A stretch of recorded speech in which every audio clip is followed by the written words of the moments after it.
हाँ। हाँ, तो कैसे हैं आप सब लोग? मैं उम्मीद करता हूँ आप सब ठीक होंगे। तो मैं आप लोग के साथ आप लोग का अमेज़ॉन वी है फाद ब्रोई। तो चलते हैं आज की वीडियो की तरफ। आज की वीडियो में हम ये देखेंगे कि प्राइवेट लेबल एफबीए क्या होता है। देखें, बेसिकली प्राइवेट लेबल एफबीए का मतलब ये है कि हम एक अपना प्रोडक्ट बनवाते हैं, उस पर अपना लेबल लगवाते हैं, मतलब कि अपना ही ब्रांड नेम उस पर लगवाते हैं। हम उसको मैन्युफैक्चर कराते हैं और उसको हम सोर्सिंग बोलते हैं। उसको सोर्स करा के अपना जो है वो हम लेबल लगाते हैं उसके ऊपर, और फिर उसको हम अमेज़ोन के वेयर हाउस पर बेचते हैं और सेल करना स्टार्ट कर देते हैं। अब देखते हैं कि ये स्टेप बाय स्टेप कैसे होता है। ये तो हमने आइडिया ले लिया कि प्राइवेट लेबल में क्या होता है। अब देखते हैं कि स्टेप बाय स्टेप कैसे होता है। तो देखें, बजट की बात की जाए तो बजट उसमें जैसे कि लिखा हुआ है 14,000 to $60,000 चाहिए होते हैं आपको। अब पहला ये है कि फर्स्ट स्टेप में ये है कि हमें कोई अकाउंट बनाना होगा, हमें अकाउंट को क्रिएट करना होगा। उस जब हमारी एक अकाउंट बन जाएगी तो अकाउंट बन जाने के बाद जो सेकंड स्टेप हमारा ये होता है कि अब हमें उसके लिए सेल करने के लिए कोई प्रोडक्ट ढूंढना होगा।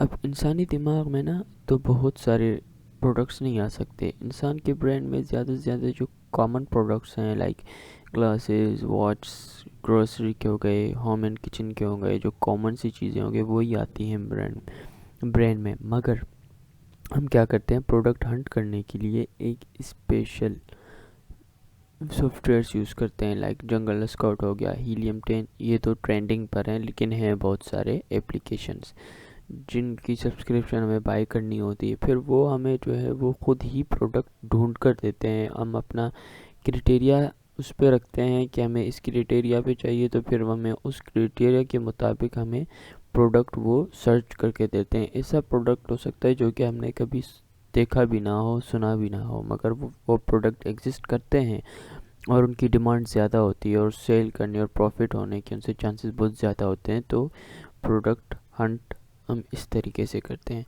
तो लेट सपोज अब हमने प्रोडक्ट हंट कर लिया। अब क्या करना है, हमने तो सिर्फ प्रोडक्ट ढूंढा है। उसके बाद हम क्या करते हैं कि हम एक बंदे को हायर करते हैं जो कि उसकी अवेलेबिलिटी, मतलब कि उसकी पेटेंट को चेक करता है। पेटेंट ये कि कुछ प्रोडक्ट्स ऐसे हैं जो पहले से कोई सेल कर रहा होता है और उसने उस पर पेटेंट लगाया होता है कानूनी तौर पर कि और कोई इस प्रोडक्ट को सेल नहीं कर सकेगा। तो हम ये खुद चेक नहीं कर सकते, हम किसी बाहरी बंदे को हायर करते हैं, वो इस चीज़ को चेक करता है कि इस पर पेटेंट है या नहीं है। अब देखते हैं कि पेटेंट नहीं है, तो फिर अब हम अपने चौथे स्टेप की तरफ चलते हैं। हम चौथे स्टेप में ये कहते हैं कि अब हम अपने लिए कोई सप्लायर ढूंढते हैं जो कि हमारे इस प्रोडक्ट को हमारे मुताबिक बनाए और फिर उस प्रोडक्ट को जो है वो पैक कर दे। सही है। तो अब हम क्या करते हैं, बहुत सारी वेबसाइट्स है जहाँ से हम मैन्युफैक्चर करा सकते हैं और अपना लेबल लगवा सकते हैं। तो आप कोई भी चूज़ कर सकते हैं। उसके बाद होता यह है कि लेट्स हमने जो है सोर्सिंग कर ली, मतलब हमने मैन्युफैक्चर करा लिया। अब हमने कोई, मतलब एक तो सप्लायर से हम बात नहीं करते हैं ना, तो हम बहुत सारे सप्लायर से बात करते हैं, तो किसी एक के साथ ही हमारी डील डन होती है। तो अब जिसको हम डन कर चुके होते हैं उससे पहले हम एक सैंपल मंगवाते हैं। हम मतलब 3-4 से हर एक से एक एक सैंपल ऑर्डर करते हैं। उस सैंपल को हम मंगवा कर रखते हैं, देखते हैं कि किसका प्राइस अच्छा है और किसका सैंपल क्वालिटी सही है। तो फिर उसको हम फिर ऑर्डर देते हैं कि आप बल्क क्वांटिटी में बना कर दें। तो जब वो हमें बल्क क्वांटिटी में बना कर देता है, उससे हम एक डील करते हैं कि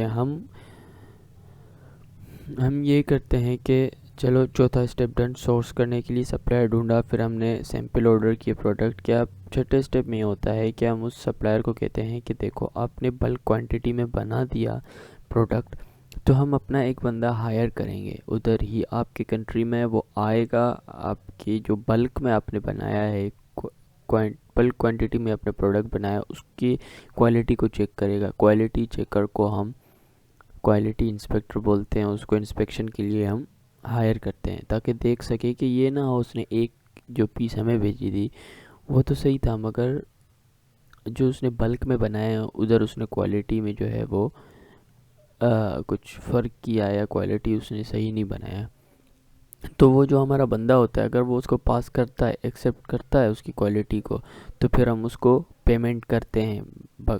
जो बकाया पेमेंट है वो हम उसको करते हैं और अपने प्रोडक्ट को शिप करवाते हैं अमेज़ोन के वेयर हाउस तक। अगर वो रिजेक्ट करता है तो हम उसको रिजेक्ट करते हैं, या तो वो हमें दोबारा से क्वालिटी अच्छी बना कर दे, या तो हम किसी और से जो है वो बनवा लेते हैं।